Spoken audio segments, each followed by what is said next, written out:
तो वही मतलब उसको लेकर आपको बार-बार आपको निशाना बनाया जाता है, जो ख़ास करके बीजेपी के जो समर्थक हैं, कि आपका अनुमान तब भी गलत साबित हुआ था और आप अभी भी आप कह रहे हैं कि जो एक्चुअल ग्रोथ है वो 6 साढ़े 6% है, जो रियल ग्रोथ दिख रही है उससे कम है।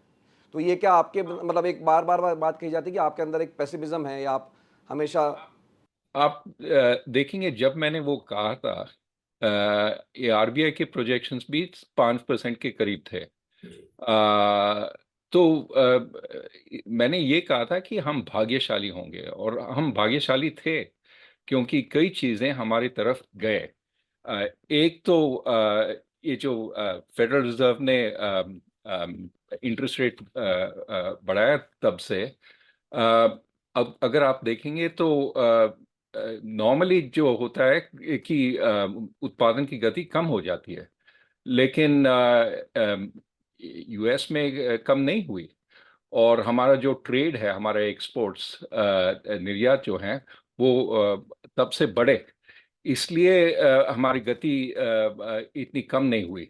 दूसरा चीज ये है कि अगर आप सरकार का जो काम देखेंगे, सरकार ने काफी पैसे डाले इंफ्रास्ट्रक्चर में, इसलिए हमारा गति भी उसके कारण बढ़ा। ये अच्छी चीज है, ये नहीं कह रहा हूं कि गलत चीज है, लेकिन काफी जो कहते हैं अकरेंसेस, ये जो प्रिडिक्शन के बाद हुए, और इसलिए हम भाग्यशाली हुए।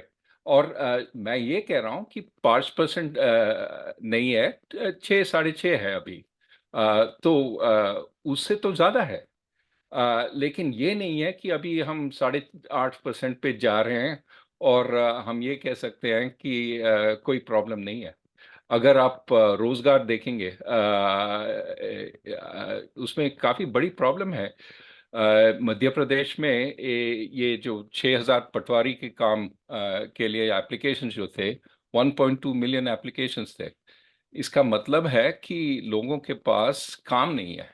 और तो अगर 6 साढ़े 6% पे जा रहे हैं, तो हमें ये भी सोचना है कि लोगों के पास काम क्यों नहीं है, बेरोजगारी इतनी फैली क्यों है। और वो जो 1.2 12 लाख लोग जो एप्लीकेशन दे रहे थे, वो 6,000 नौकरियों के लिए, उनमें से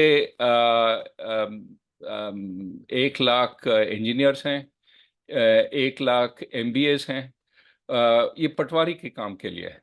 तो मैं ये कह रहा हूं कि हमें ये देखना है कि इतनी उत्पादन की गति के साथ भी बेरोजगारी क्यों है, क्या हो रहा है हमारे इकोनॉमी में, कि हम क्या कर सकते हैं ये रोजगारी बढ़ाने के लिए।